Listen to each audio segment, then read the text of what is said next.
All right, it is now Friday. So this would be the third night in a row working on the 1311. Again, baby steps. This is the plan tonight. I'm going to finish the other strap.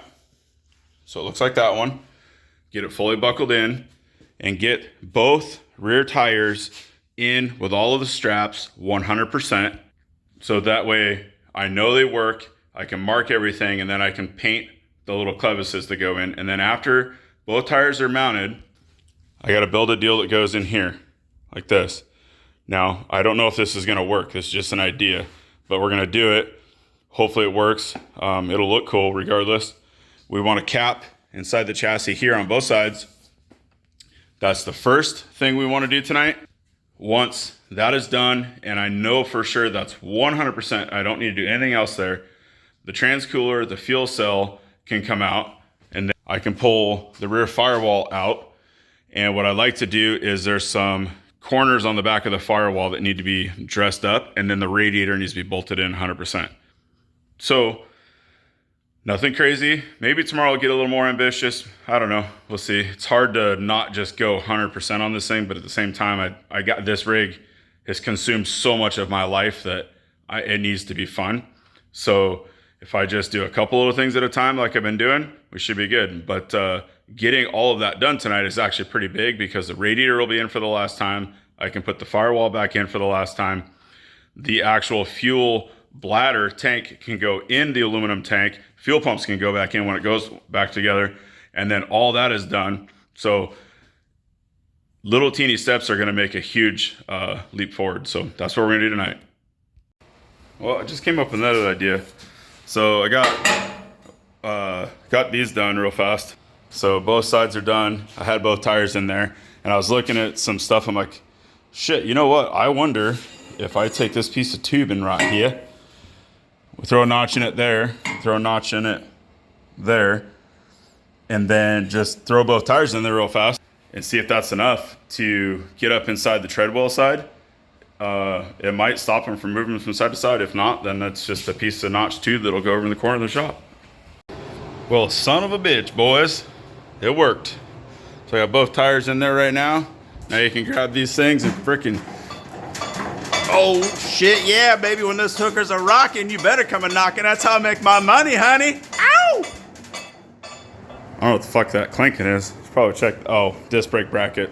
So, yeah, we're good. There's a bar in there. Sit down in there. Whoop. Get down there maybe like this. You see it in there? Maybe? I don't know. So we just need to freaking pop these things back out, get the black rubbers out, get into the freaking glue gun, weld it up, and shit, actually when I weld that bar in there, that is the end of the spare tire carrier. Then we can get on to the next thing tonight. All right, it is now Friday. So this would be the third night in a row working on the 1311. I got to build a deal that goes in here like this. Now, I don't know if this is going to work. This is just an idea, but we're going to do it. Hopefully it works. It'll look cool regardless. We want a cap inside the chassis here on both sides. That's the first thing we want to do tonight. Well, I just came up with another idea. So I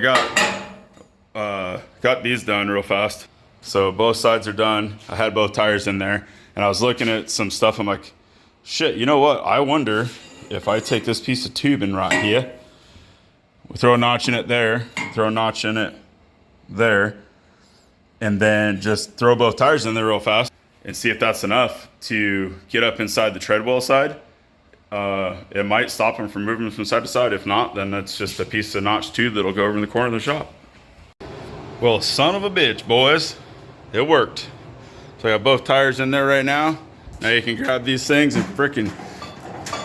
Oh, shit, yeah, baby. When those hookers are rocking, you better come and knocking. That's how I make my money, honey. Ow! I don't know what the fuck that clinking is. Let's probably check... Oh, disc brake bracket. So, yeah, we're good. There's a bar in there. Sit down in there. Whoop. Get down there maybe like this. You see it in there? Maybe? I don't know. So we just need to freaking pop these things back out, get the black rubbers out, get into the freaking glue gun, weld it up, and shit, actually when I weld that bar in there, that is the end of the spare tire carrier. Then we can get on to the next thing tonight. Got the caps done I wanted to get done. Got the bar put in there. Caps on both sides. I fixed the little doodad hole that I made a mistake there on. I got the little pegs welded in the rest of the way. You guys already see tire carrier, both tires in. And it's supposed to be nice tomorrow. So I think what I'm gonna do is call it easy tonight. I gotta freaking hit the treadmill, eat some stir fry, probably eat some almond roca, watch some off-road racing or something on TV. I'm going to lay the factory, that sounds funny. I'm gonna put the driveline carrier back on that goes up here. And I'm gonna look at a high lift mount. So the handle, I've been kicking around the idea of running the handle through the spare tire, through both spare tires and making it pin in, strictly as a safety. I know you guys give me so much shit about all these extra switches and these relays and fuck, you got 7 ways to start this thing. But it never lets us down. So I've never raced with a strap tire, and I've seen a lot of fucking tires in the desert. I don't want to be one of those guys. Plus, wheels and tires aren't fucking cheap. So I might put the round tube handle through the spares. I'll get back to you guys on that. Fuck, it's getting me all excited. Saturday morning. Now, sitting here drinking some coffee, picking up right where we left off from last night. My phone screen's really dirty. Whoop, whoop, whoop. That doesn't make a difference. So, want to figure out a couple things on the back of the chassis, like I was talking about previously, before we pull the radiator to the fuel tank and all that. So, I went ahead and threw the original driveline mounts that we had on here. We used to run a rear driveline that was basically the same tube diameter as that one, and it was non-CV. So this is the front drive shaft here. Then we bent one, and when I had the new one made, I went to, Eric and I decided to go to a CV in the rear as well. We never raced hammers after we built that one drive shaft. So the spare tire carrier or the spare driveline mount won't work with that new drive shaft. So the drive shaft right now is just laying under there. It's a much bigger deal, and it's CV. So it has a big yoke like this.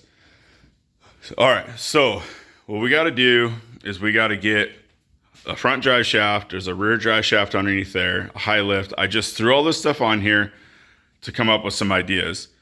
I kind of like the drive shaft being down low. There is plenty of room, and there's there's so much room in there that we can make a mount down there easily. So what do? Do we stack? Do we take the top drive shaft, put it on the bottom? Or take this drive shaft, put it on the top, and then if you need a rear, you have to pull the front. All those decisions come into play. So I'll probably spend an hour or so just looking over this entire area. I don't want to have stuff up high if we can. This rig is heavy, and the more weight we can get down low, every 2 pounds down, it helps. So we just got to figure out what to do back here. I know it'll all fit. We just got to come up with a plan to do it. Okay, I think I got it figured out. So I think what I'm going to do is I'm going to rebuild the original driveline carrier. We're going to keep the front driveline in the same location. And then the bracket that we build in here that holds the front drive shaft will also hold the high lift. And what I can do is I don't need all 48 inches of the high lift. Ones that I've put on other Ultra 4 cars for people, I've actually shortened about 6 inches. So what we can do is when we rebuild this, I'll do some way of it mounting, right? And then bolts on, and then I can slide the foot, will come all the way in here. So we're totally clear of our resi line. And what I end up doing is I put the fuel sending unit system back in for mock-up, both extinguishers on, through the coolant tubes on, because I was thinking, man, what if we go in here? And if I would have just built this mount up there and then realized, shit, I can't get the coolant tubes on, none of that stuff. I do have the 3 holes up here left over from the number. So the number plates that are there used to be up there. I was like, dude, we could hang it. We could, get it down in here. Well, then that defeats the purpose, because the entire reason for moving the number plates from up there down was, one, it was tricky to get the fire extinguishers out. Two, it was really hard to fill it. You actually had to like move the number plate out of the way to fill it. And when you got a 7-gallon can over your shoulder, whoever's filling it, that's a pain in the ass. Unless when Anthony filled it, it wasn't a problem because he would just move the shit out of the way, and he's 12 feet tall. But, everybody else isn't as tall as Anthony. So I think this is going to work. And then I talked about running the handle through the spares. So if one of these straps snapped or broke off or we got hit, whatever, you're not going to hurt this drive shaft. It's quarter wall. I mean, that thing could bounce around in that wheel for 100 miles and never get hurt. So my thought process is, you got your intake, you got your impact sitting here, right? Now, if you have to change a tire, you need the impact. So you're going to be taking this thing out anyway. You got this in your hand. You got to whoop, whoop, whoop, change tires. If I make whatever holds this drive line into the chassis with a 7/8 nut, possibly it would be super easy to just pull the drive line out and pull the tire out, change everything, put your spare tire back in, throw the drive shaft back in. We're not NASCAR Ultra 4 racers. We don't piss in our fire suits. We don't we don't try to chase every minute. We do this for fun most of the time. So I don't mind it taking an extra 40 seconds to pull that drive light out of the wheels, and that's more weight out behind the axle. That's even better. If I could get 2 drive lines through the wheels, I'd do that also, just because we need every ounce of weight back there. But so it looks like I got some fabrication work to do now. So we're going to do something super simple here. We're going to put all 4 holes in this plate. We'll do 1 dimple die in the bottom. And then I think what I'll do is I'll take the bolt that goes through here and turn the threads off in the lathe, so it doesn't, when you're sliding it on there, it's pretty smooth. So what we'll do is we'll put this on, bend it down. It'll hit just like that. And then we'll just put, I can't even show you. There's going to be some little teeny gussets that MIG weld down the sides and weld up, and we'll sand them all down. And then that will basically hold that end of the drive shaft. So let's take this. I'm going to go over, transfer this into steel, and then be back in a second when it's all built.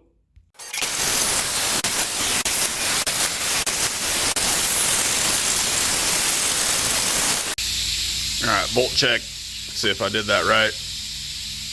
And looks like they all line up. Sweet. So now we got to sand it, bend it, dimple die it. I can't believe I got to MIG weld these together.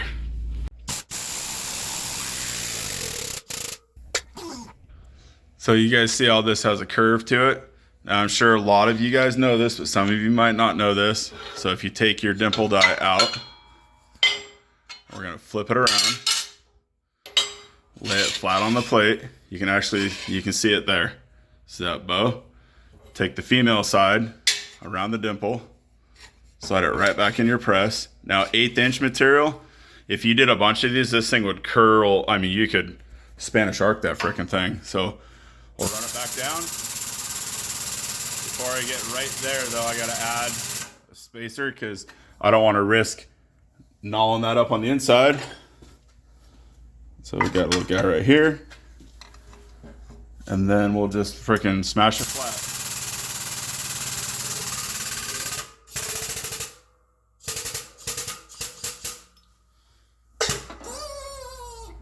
There you go. Now your dimple dyed part is flat. So now we got to bend this. One cool thing about cutting parts on a plasma, you can pre-cut your bend line notches in it.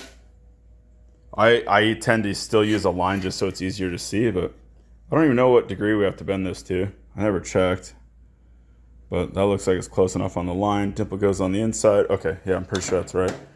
So let's just freaking, I don't know, let's just start right there and see what happens. We can always bend it back. That feels like too much.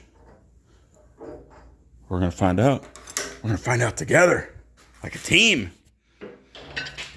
All right. Uh-oh. Come on, baby, get out of there. There we go. So this is gonna be a pretty tricky little deal. Should probably get some bolts or something in there. Yeah, I'm gonna have to get some bolts. I gotta bolt this thing on because otherwise, yeah, so you can see that looks like it's too much. But let's get it all bolted together first, just to make sure.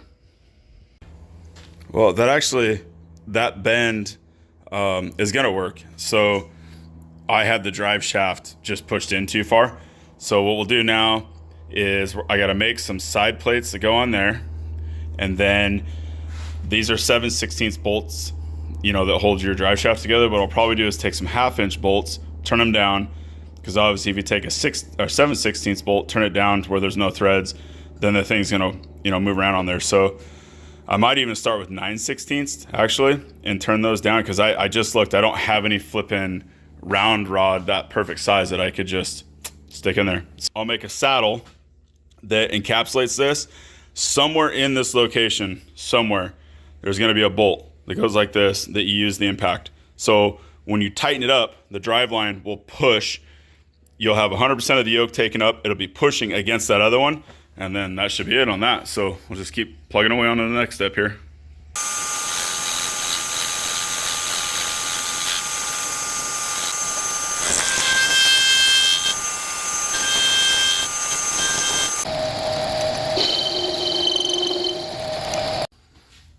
Okay, so that was a 5/8 grade 8 bolt right there. Simple little cheap hack. Look at that. Holy shit. Fits. Does it fit this? Negative. Okay, so I gotta probably drill that out a little bit. But I gotta make 4 or 3 more of those. And then that'll weld into this plate right here. The drive line's gonna go up. That gets welded to the chassis. Those little things will go through there. Bob's your uncle. On to the next piece. Well, Izzy wants me to help her tow up her J truck, so I figured I'd get Rat out.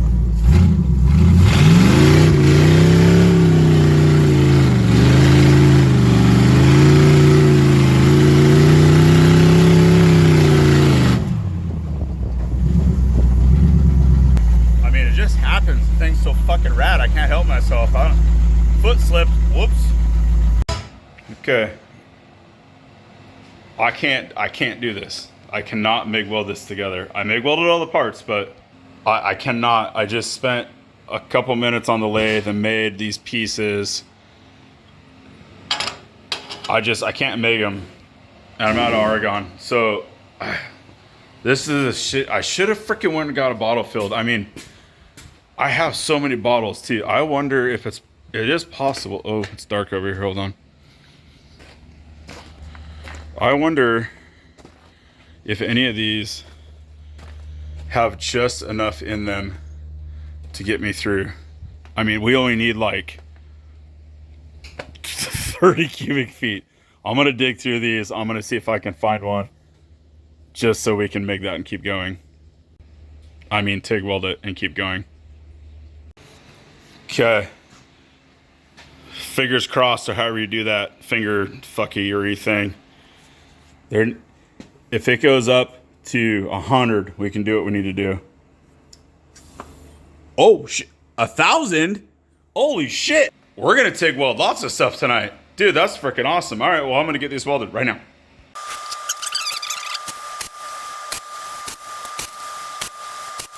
All right, got that stage out of the way. Now let's head over here and. Oh, come on, come on, come on.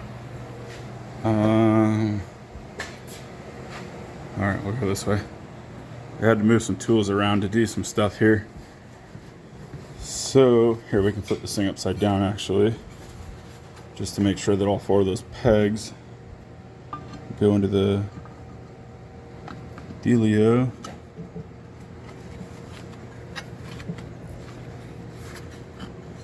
Okay, so that's definitely not like as smooth as I wanted it to go in there.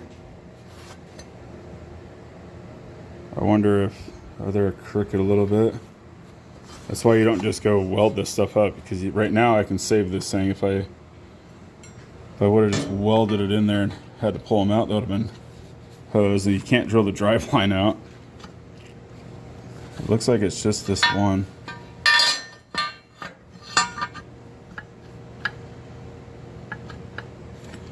Yeah, that's definitely too tight, because if you were trying to, you know, push this thing in here in a hurry. Oh, wait a minute, hold on.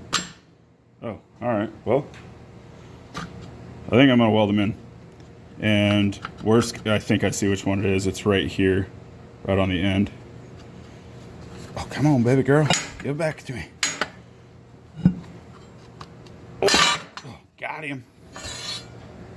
Yeah, right there. Okay, good enough. So let's get these burned on all the way. We'll let it cool.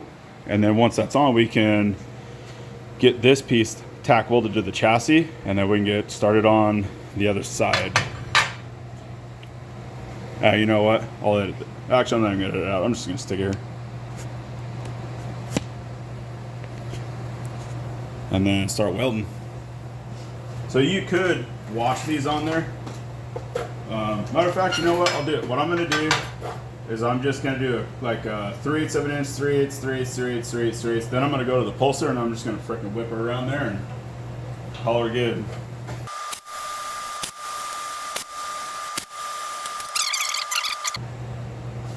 You might hear this thing pop and crack, and it'll mess up the tungsten. So these were grade 8 bolts. 2 of them were black oxide, 2 of them were zinc. These 2 back here were zinc, these 2 were black. So the odds of the black ones doing it are not so much, but when you even turning something down in a lathe, that zinc can be embedded a little bit in the material and it'll pop. It's kind of like welding galvanized, which is not good. Don't do that.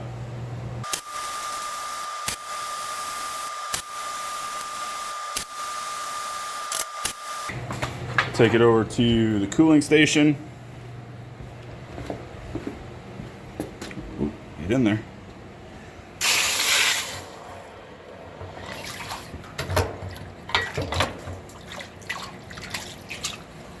Shit, she's powder coat ready, boys. Powder coat ready. All right, cool. Well, let's get that thing tacked on to the chassis now so we can get on to the other side.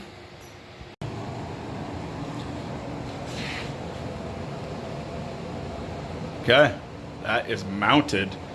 So now we got to come over to this side, like I mentioned earlier, and we just got to build something to hold this that uses the same size nut as the wheel studs. So I'm gonna get onto that next. This might be pretty easy, actually. Thinking something super basic here. So I took a piece 1.5 inch 120 wall. It's kind of hard to see because it's all taped on there, but there's a saddle that is on that U-joint cap right now. So I'll cap this all the way out and then sand that all down so it'll look nice. Then if I make this stuff here out of 3/16 steel, we just got to come up with a way to attach a bolt and a nut like this to where you just grab the impact and ugga on and off. So I'm just trying to figure that out.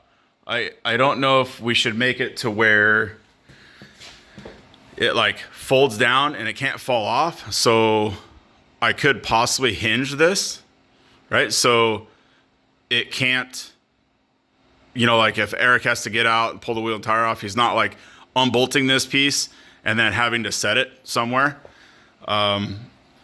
So possibly this could be hinged, whatever this is going to be in here. I don't think it's going to be very hard though. I just started laying it out. Just need to come up with a basic game plan. And I think that's plenty strong enough because it's obviously, you guys saw the other side. All that weight's going to be hanging on there. That's no big deal. This side, same thing as far as weight hanging. It'll be sitting actually on this plate right here. So just got to dream something up here. We'll figure out something. I just figured out the hinge. So just sitting here looking at it, it's freaking. if you just sit down, like I'm sitting in this chair right here, or was, sometimes if you just take like a couple minutes and just look at something and maybe not think about it, maybe think about like what you want for dinner or something stupid like that. But I was just getting up to walk to the toolbox because I have these little like 2-inch steel hinges. I was like, oh, you know, it'd be badass. That's 1.5 inches, the back of this chassis right here. This is 1.5 inch tubing. If I take a piece of 1 3/4 tubing and split it like this down the center, clamp it back on here, and then TIG weld the two seams together so it's part of the tubing now, it'll spin on there. And then I can just weld this right to it, put a small little tab down here where or top or bottom, wherever the bolt goes through. So no matter what, when you take the bolt out and this thing flips down, it's part of the chassis. It can't freaking come off. So sick.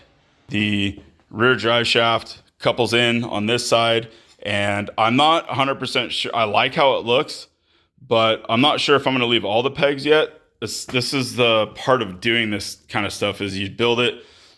You might like it, you might not like it. Whatever works ends up working. We could simplify it maybe. So there's a lot of trial and error on these builds. So basically, the reason I made it bolt in is if you're getting out to change a spare tire, you're going to have this in your hand. So you can literally just